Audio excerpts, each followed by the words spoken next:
First law of thermodynamics क्या है?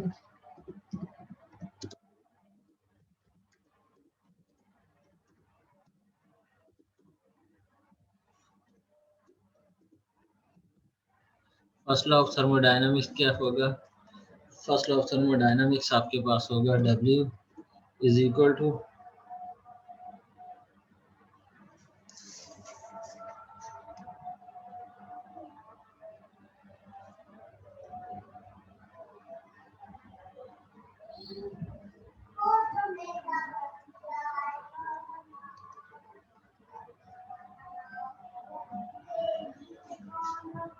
ये होगा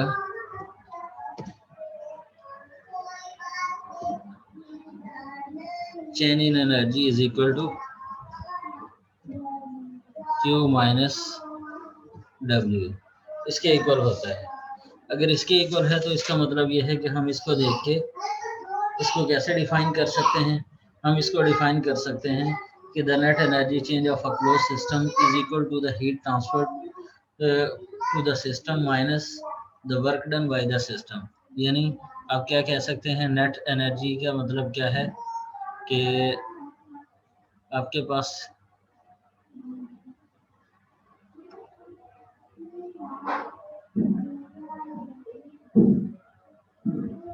यानी इसमें क्या होगा कि net energy is equal to the heat transfer to the system minus the work done. ठीक है, ये क्या हो जाएगा फर्स्ट लॉ ऑफ थर्मोडायनामिक्स। और एक बहुत ही फेमस इसकी डेफिनेशन है फर्स्ट लॉ ऑफ थर्मोडायनामिक्स की। वो क्या है, फेमस डेफिनेशन क्या है इसकी, कोई बता सकता है?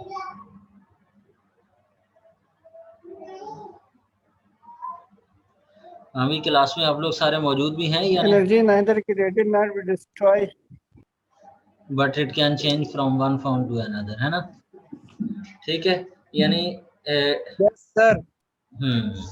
अच्छा, अब जो है ये जो हमने अभी तक पढ़ लिया, अब अगर आप चाहते हैं कि ये जो है वर्क DE जो है, यानी ये जो वर्क डन है, वर्क डन अगर डेल्टा ई के उसके पी डेल्टा वी के इक्वल होगा, यानी ये कह लें कि जिसके ये जो है प्रेशर वॉल्यूम वर्क अगर आप यूज़ कर रहे हैं, तो उस सूरत में क्या होगा कि डेल्टा ई आपका जो है वो, या DE जो है वो आपका किसके इक्वल हो जाएगा? Q minus P delta we हो जाएगा, या पी DV के इक्वल हो जाएगा, अगर in term of pressure volume work आपको मिल रहा है। अच्छा जी, जब हमें ये समझ आ गया ये सारी चीज़ों से, अब हमारे पास तीन चीज़ें आ रही हैं। पहली चीज़ कौन सी आ रही है? पहली चीज़ तो ये आ रही है कि whenever the energy of a particular type disappears, equivalent amount of another type be produced.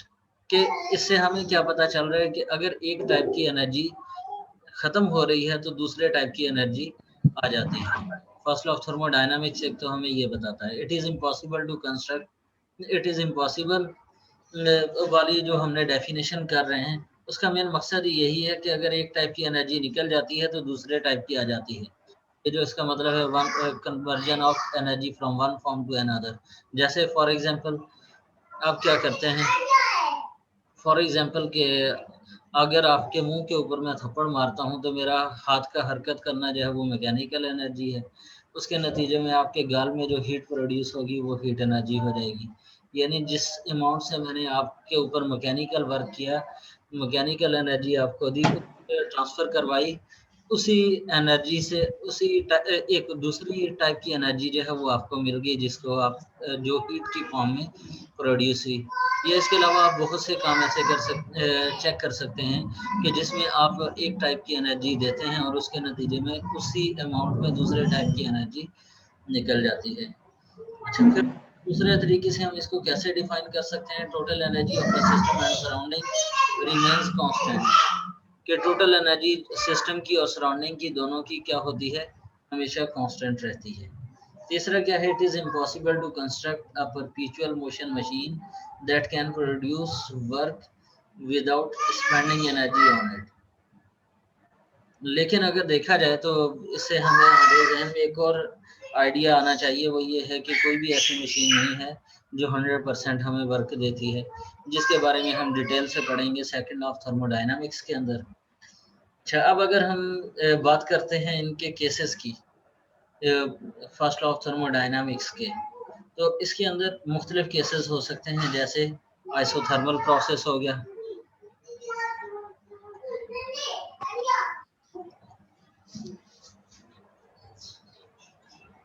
Cases में फॉर एग्जांपल अगर हम बात करते हैं केस 1 की,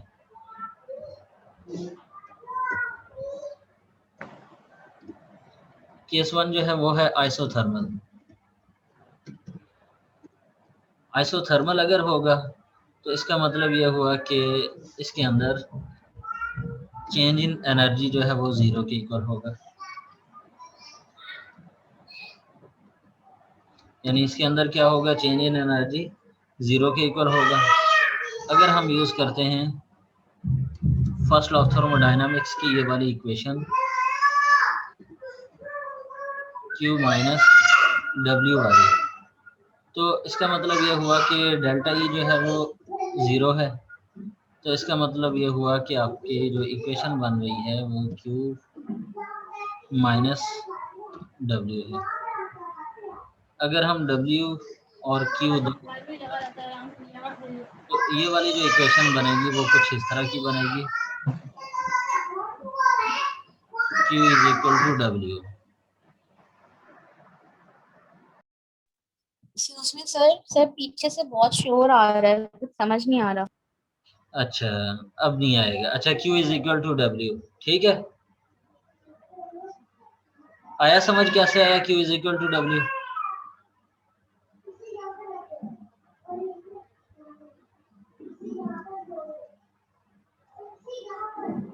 क्या हुआ, कहाँ गए माइनस? माइनस का प्लस हो गया ना तरफ। हाँ, यानी ये जो है ये इज इक्वल टू के अपोजिट साइड पे जाएगा तो प्लस का W हो जाएगा। या अगर Q को दूसरी तरफ शिफ्ट करते हैं तो माइनस Q हो जाएगा, माइनस से माइनस कैंसिल, तब भी Q is equal to W ही आएगा। ये है आइसोथर्मल में, यानी अगर आपके पास केसेस हैं for a cyclic process involving isothermal expansion of an ideal gas, कि अगर आइसोथर्मल एक्सपेंशन हो रही हो तो उस सूरत में आप क्या करेंगे कि आपका जो ये होगा फर्स्ट केस के अंदर Q जो होगा वो W के इक्वल होगा। और दूसरी कंडीशन हमारे पास क्या हो सकती है? सर इसमें हम क्या स्टेटमेंट लिखेंगे फिर यहाँ पे? स्टेटमेंट आप यही लिखेंगे, for a cyclic process involving isothermal expansion of an ideal gas. जब ये होगा फिर आप ये कहेंगे कि क्योंकि आइसोथर्मल में टेम्परेचर कांस्टेंट होता है, जब टेम्परेचर कांस्टेंट होगा तो इसका मतलब ये है कि आपकी इंटरनल एनर्जी के अंदर कोई चेंज नहीं आएगा, इनिशियल और फाइनल दोनों एनर्जी सेम होंगी। यही वजह है कि DE या डेल्टा E जो है वो आपका 0 के इक्वल हो जाएगा। फिर जब आप इसकी जगह 0 पुट करेंगे तो हमें पता चलेगा कि जो वर्क डन होगा वही हीट होगी, या जो हीट होगी वही वर्क डन होगा, ठीक है। अच्छा, उसके बाद फिर नेक्स्ट हमारे पास क्या है, फॉर एग्जांपल कि आपके पास आइसोकोरिक प्रोसेस है। अगर आइसोकोरिक प्रोसेस होगा तो क्या होगा?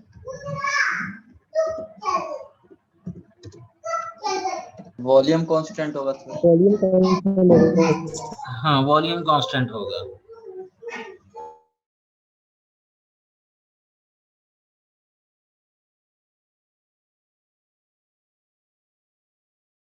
वर्क डन 0 हो जाएगा इसमें।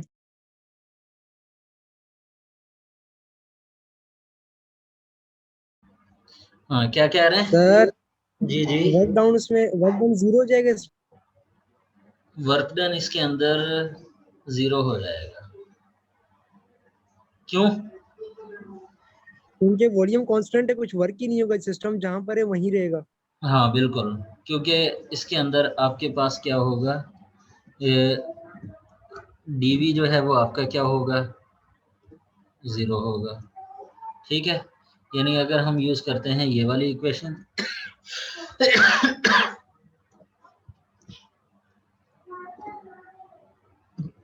Q माइनस W है, W किसके इक्वल होता है, PdV के इक्वल होता है ना। Yes sir, change in volume. जब ऐसा होगा, DV अगर आपका 0 है तो इसका मतलब ये हुआ कि आपकी ये वाली जो पूरी की पूरी वैल्यू है ये ज़ीरो हो जाएगी। जब ये ज़ीरो होगी तो इसका मतलब ये हुआ कि आपकी जो चेंज इन एनर्जी है ये इक्वल हो जाएगा Q के। इसको हम ये भी कह सकते हैं कि ये जो है ये आइसोकोरिक प्रोसेस में क्या होगा कि D is equal to Q, और क्यू किस वजह से होगा, एट कांस्टेंट वॉल्यूम जब होगा। उसके बाद फिर नेक्स्ट हमारे पास और जो प्रोसेस आता है वो क्या होगा, थर्ड केस क्या बनेगा कि अगर हमारा जो सिस्टम है वो क्या हो, आइसोबैरिक हो।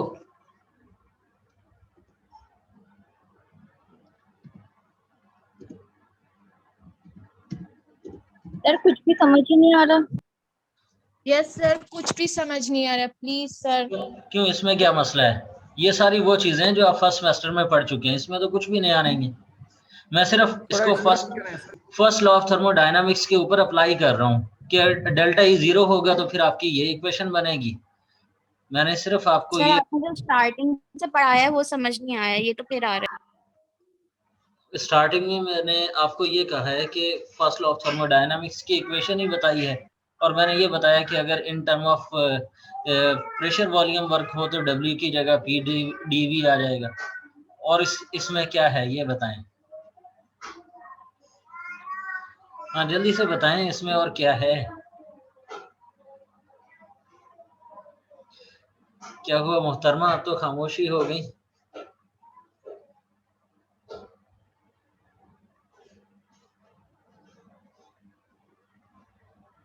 क्या समझ आ गया?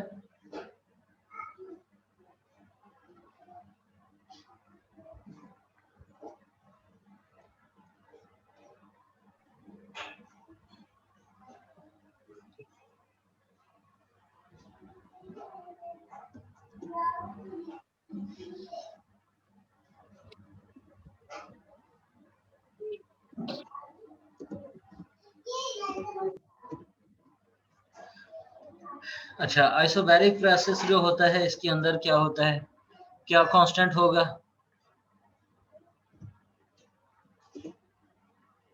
dp जीरो होगा। अगर dp जीरो होगा तो इसका मतलब ये है कि अगर हम ये जो इक्वेशन है ये वाली,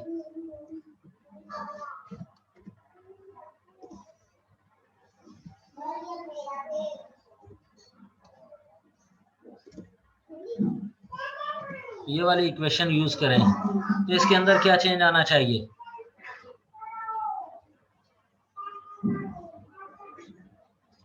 हाँ भी कौन बताएगा? हाँ अब्दुल रहमान, क्या चेंज आना चाहिए?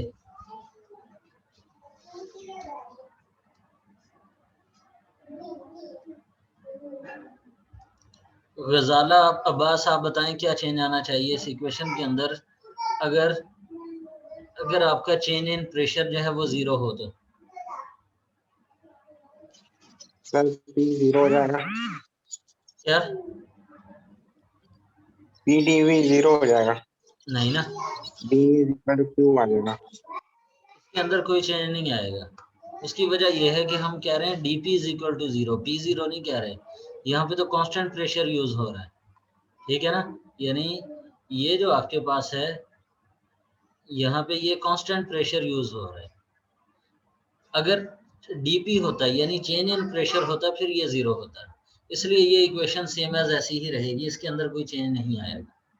आपने बस इस कॉन्सेप्ट को, खास तौर पे ये वाला जो कॉन्सेप्ट है इसको जहन में रखें कि ये जो डीपी की बात जहाँ पे हो रही हो तो डीपी का मतलब क्या है, चेंज इन प्रेशर, या डेल्टा पी का मतलब क्या है, चेंज इन प्रेशर। लेकिन अगर खाली पी शो हो रहा हो तो इसका मतलब ये है कि अब चेंज इन प्रेशर हो ही नहीं रहा, कांस्टेंट प्रेशर यूज हो रहा है।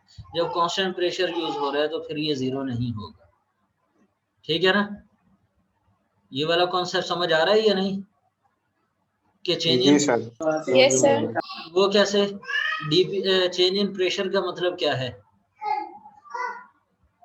अगर हम बात करते हैं चेंज इन प्रेशर की तो इसका मतलब क्या हुआ, P2 माइनस P1 है, सही है। अब अगर फॉर एग्जांपल के आपका जो प्रेशर है वो पहले था फॉर एग्जांपल 4 एटमॉस्फेयर, बाद में भी उसका प्रेशर 4 एटमॉस्फेयर है, तो आंसर आपका क्या आएगा 0। क्यों 0 आएगा? डीपी का आंसर यानी चेंज इन प्रेशर का आंसर 0 आएगा। लेकिन अगर कांस्टेंट प्रेशर की बात कर रहे हैं जिसके अंदर चेंज इन प्रेशर की बात ना हो रही हो तो वो एक फिक्स प्रेशर होगा। अच्छा जी, उसके बाद आखिरी हमारे पास है प्रोसेस जिसे कहते हैं, क्या कहते हैं? नेम बता दें। Sir adiabatic. एडियाबैटिक। हाँ, एडियाबैटिक। इसके अंदर क्या होता है?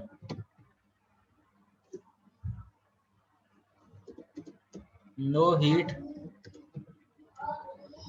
एंटर्स और leave the system. Leave the system. अच्छा, अगर हीट अंदर या बाहर नहीं आ जा सकती तो इसका मतलब यह हुआ कि इसके अंदर Q क्या होगा? कांस्टेंट 0, क्योंकि इसे हीट तो है ही नहीं। कांस्टेंट का मतलब यह है कि एक जगह पे फिक्स है। कोई एक हीट आपने यूज कर ली, पूरे के पूरे रिएक्शन के दौरान आपने वही हीट रखी, पूरे के पूरे सिस्टम के दौरान आपने वही हीट रखी। लेकिन अगर आप क्या करते हैं कि हीट उसके अंदर ना जा सकती है ना बाहर आ सकती है, तो इसका मतलब यह है कि अब तो हीट का कोई काम ही नहीं हो रहा। इसका मतलब यह हुआ कि आपके पास Q जो है वो क्या हो जाएगा? 0 हो जाएगा। अच्छा, जब Q 0 होगा तो इसका मतलब ये है कि DE is equal to Q minus W है।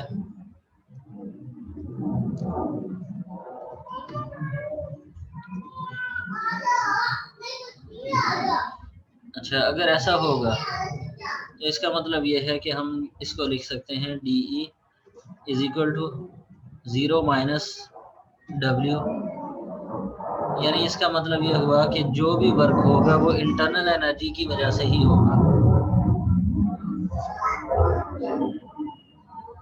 या हम इसको माइनस W कर लें, क्योंकि इंटरनल एनर्जी की वजह से होगा। अगर इंटरनल एनर्जी की वजह से वर्क होगा तो वो सारे का सारा वर्क जो है एक्सपेंशन की फॉर्म में होगा। एक्सपेंशन की फॉर्म में होगा तो वर्क डन जो होगा वो माइनस में।